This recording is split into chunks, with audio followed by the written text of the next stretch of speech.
विद्यार्थी मित्रांनो, सप्रेम नमस्कार. ज्ञानवंदना एज्युकेटर यूट्यूब चॅनलमध्ये सर्वप्रथम मी आपणा सर्वांचे स्वागत करतो. विद्यार्थी मित्रांनो, आजच्या व्हिडिओमध्ये आपण भारताचा इतिहास या टॉपिकवर व्हिडिओ क्रमांक 6 घेऊन आलो आहोत. यादीचे सर्व व्हिडिओ विद्यार्थ्यांनो आपण चॅनलवर ऑलरेडी अपलोड केले आहेत. विद्यार्थ्यांनो, आजचा जो व्हिडिओ आहे तो अगदी महत्त्वाचा आहे, कारण की ज्याही अपकमिंग एक्झाम आहे त्यांमध्ये विद्यार्थ्यांनो हे प्रश्न नक्कीच विचारले जाऊ शकतात. विद्यार्थी मित्रांनो, व्हिडिओ सुरुवातीपासून शेवटपर्यंत अगदी मन लावून बघायचा आहे. ज्याही गोष्टी इम्पॉर्टंट वाटतील त्या लगेचच नोटबुकमध्ये नोट डाऊन करून घ्या.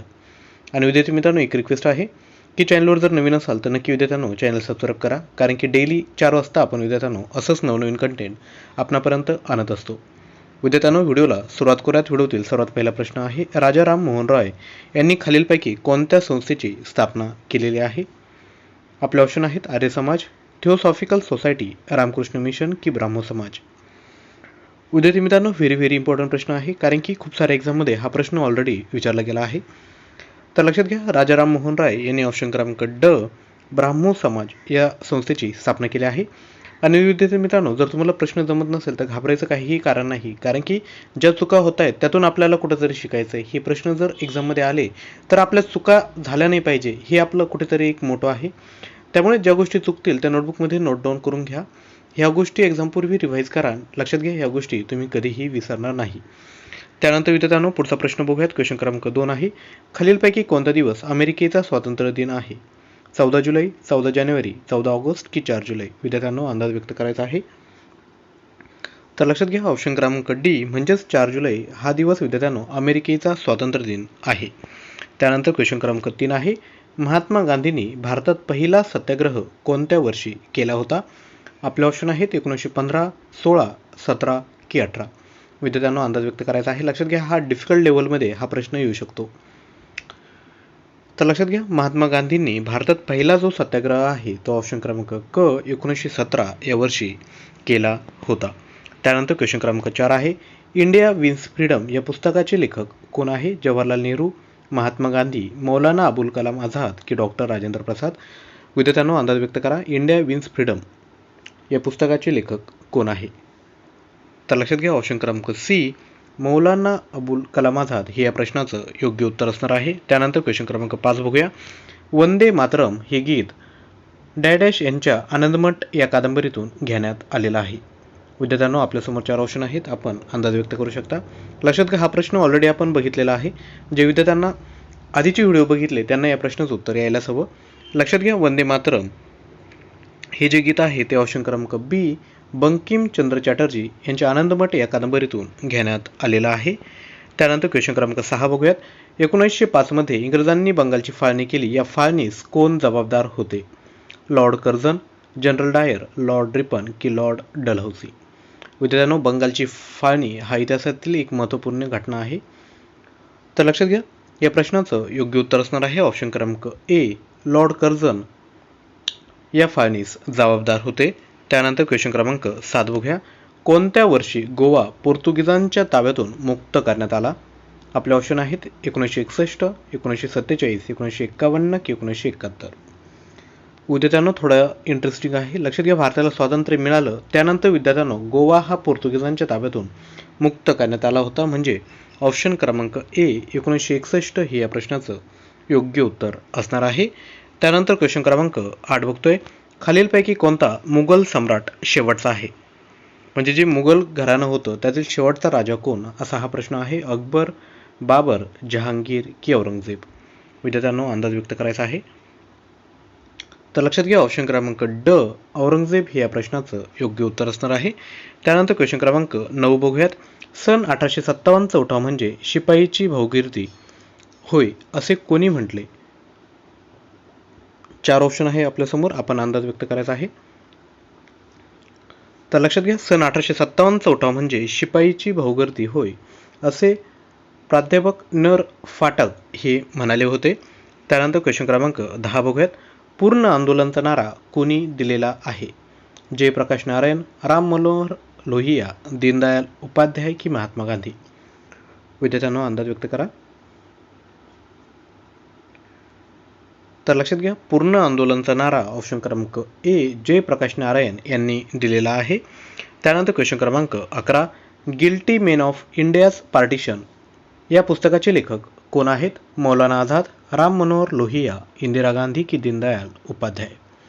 विद्यार्थ्यांनो अंदाज व्यक्त करायचा आहे. लक्षात घ्या, थोडे डिफिकल्ट प्रश्न आहे, परंतु एकदा जर आपण प्रश्न बघितला आणि एकदा जर रिवाईज केला तर हे प्रश्न नक्कीच लक्षात राहण्यास मदत होते. लक्षात घ्या, guilty main of India's partition या पुस्तकाचे लेखक आहेत ऑप्शन क्रमांक ब राम मनोहर लोहिया. त्यानंतर क्वेश्चन क्रमांक 12 आहे, माउंट बॅटन योजना कशाशी संबंधित आहे?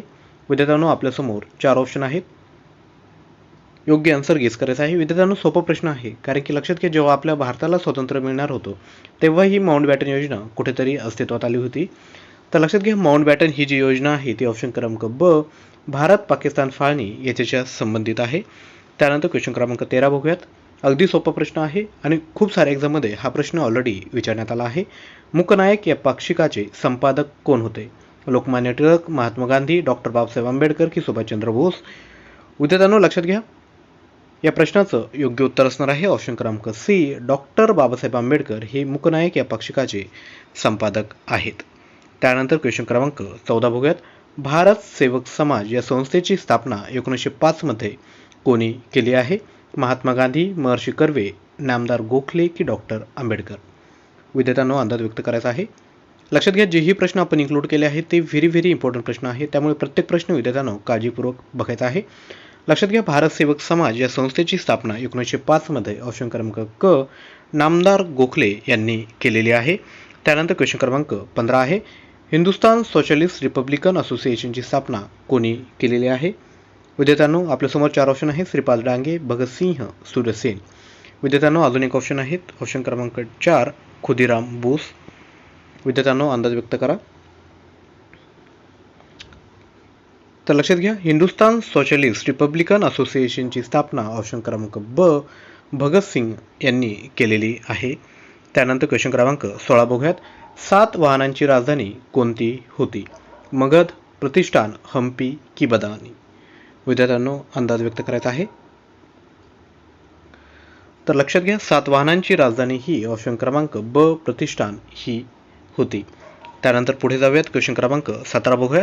क्रांतिसिंह नाना पाटील यांनी डॅश सेना उभारून राष्ट्रीय चळवळीत योगदान दिलेले आहे? 4 ऑप्शन आहेत, तुफानी सेना, वानर सेना, आझाद सिंह हिंद सेना की मावळ्यांची सेना? विद्यार्थ्यांनो अंदाज व्यक्त करायचा आहे. तर लक्षात घ्या, क्रांतिसिंह नाना पाटील यांनी ऑप्शन क्रमांक ए तुफानी सेना उभारून राष्ट्रीय चळवळीत योगदान दिलेलं आहे. त्यानंतर क्वेश्चन क्रमांक 18, सातारा येथे सैनिक स्कूलची स्थापना झाली तेव्हा भारताचे संरक्षण मंत्री कोण होते? 4 ऑप्शन आहेत विद्यार्थ्यांनो, अंदाज व्यक्त करायचा आहे. तर लक्षात घ्या, सातारा येथे सैनिक स्कूलची स्थापना झाली तेव्हा भारताचे संरक्षण मंत्री हे ऑप्शन क्रमांक ब व्ही के कृष्ण मेनन हे होते. त्यानंतर क्वेश्चन क्रमांक 19 बघूयात. ब्रिटनमधील मजूर पक्षाचे पंतप्रधान यांनी जून 1948 पूर्वी भारताला स्वातंत्र्य देण्याची घोषणा दिली होती. आपल्यासमोर 4 ऑप्शन आहेत विद्यार्थ्यांनो, अंदाज व्यक्त करायचा आहे.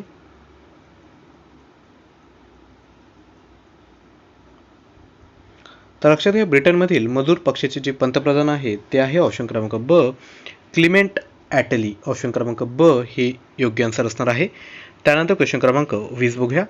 आगा खान यांच्या अध्यक्षतेखाली डिसेंबर 1928 मध्ये डॅश येथे भरलेल्या मुस्लिम लीगच्या खास अधिवेशनात बॅरिस्टर मोहम्मद अली जिना यांनी त्यांचे प्रसिद्ध 14 मुद्दे मांडले.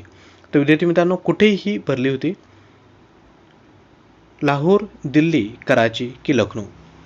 तर लक्षात घ्या, या प्रश्नाचं योग्य उत्तर असणार आहे ऑप्शन क्रमांक ब दिल्ली ह्या ठिकाणी विद्यार्थ्यांनो हे अधिवेशन भरण्यात आलं होतं. तर विद्यार्थी मित्रांनो, आपण एकूण 20 प्रश्न बघितलेले आहे. तुमच्यासाठी एक होमवर्क म्हणून एक प्रश्न आहे. आपण या प्रश्नाचं उत्तर गुगलही करू शकतात, किंवा जर प्रश्नाचं उत्तर आलं नाही तर बाकी विद्यार्थ्यांनी एखादी कमेंट दिली असेल, जर ती बरोबर असेल तर मी ती पिन करून ठेवेल, म्हणजे तुम्हाला ह्या प्रश्नाचं उत्तर कळेल. तर आपल्यासाठी प्रश्न आहे, महात्मा गांधी यांचा जन्म कुठे झाला आहे? राजकोट, बडोदा, पोरबंदर की दिंडी? विद्यार्थ्यांनो या प्रश्नाचं उत्तर आपण नक्की खाली कमेंट करा. तसंच विद्यार्थी मित्रांनो, एक रिक्वेस्ट आहे, जर तुम्हाला व्हिडिओ आवडला असेल तर नक्की विद्यार्थ्यांनो व्हिडिओला लाईक करा, जास्तीत जास्त शेअर करा, आणि आपण या चॅनलवर नवीन असाल तर नक्की चॅनलला सबस्क्राईब करायचं आहे. आणि विद्यार्थी मित्रांनो लक्षात घ्या, स्पर्धा परीक्षांचा अभ्यास करताना चालू घडामोडी हा अत्यंत इम्पॉर्टंट टॉपिक असतो. तर विद्यार्थी मित्रांनो, या टॉपिकचा जर अभ्यास करायचा असेल तर तुम्ही करंट अफेअर्स मराठी ही जे आपलं टेलिग्राम चॅनल आहे त्याला तुम्ही जॉईन करू शकता, ज्यामुळे काय होईल की रेग्युलर करंट अफेअर्सचा तुमच्याकडून प्रॅक्टिस होईल. आणि लक्षात घ्या, रेग्युलर जर तुम्ही चालू घडामोडीची जर प्रॅक्टिस केली तर लक्षात घ्या हे प्रश्न नक्कीच एक्झाममध्ये तुमचे बरोबर येतील. तसेच विद्यार्थी मित्रांनो, स्पर्धा परीक्षांचा अभ्यास करताना स्वतःवर विश्वास ठेवा, प्रामाणिकपणे प्रयत्न करत राहा. लक्षात घ्या तुम्हाला यश नक्कीच भेटेल. आणि लक्षात घ्या, आयुष्यात अशी काहीतरी गोष्ट करायची की लक्षात घ्या की बाकीचेही लोक तुमचं अनुकरण करायला चालू करतील चांगल्या गोष्टींचं. तर विद्यार्थी मित्रांनो, त्यासाठी आपल्यामध्ये कन्सिस्टन्सी असणं गरजेचं आहे. तसंच विद्यार्थी मित्रांनो, आपणाकडे एक शिस्त असणे गरजेचे आहे. शिस्त जर आपणाकडे असेल तर आपण वेळेवर अभ्यास करू, सातत्याने अभ्यास करू. आणि लक्षात घ्या, असं जर केलं तर नक्की तुम्हाला यश भेटणार आहे. विद्यार्थी मित्रांनो, या तुमच्या जर्नीमध्ये आम्ही तुम्हाला वेळोवेळी हेल्प करण्यासाठी सदैव तयार आहोत. तुम्हाला एखाद्या टॉपिकवर जर व्हिडिओ हवा असेल तर नक्की तुम्ही खाली कमेंट करायचा आहे. त्या टॉपिकवर व्हिडिओ बनवण्याचा मी नक्कीच विद्यार्थ्यांनो प्रयत्न करणार आहे. तर विद्यार्थी मित्रांनो, नवीन व्हिडिओमध्ये आपण लवकरच भेटणार आहोत. तोपर्यंत थँक्यू.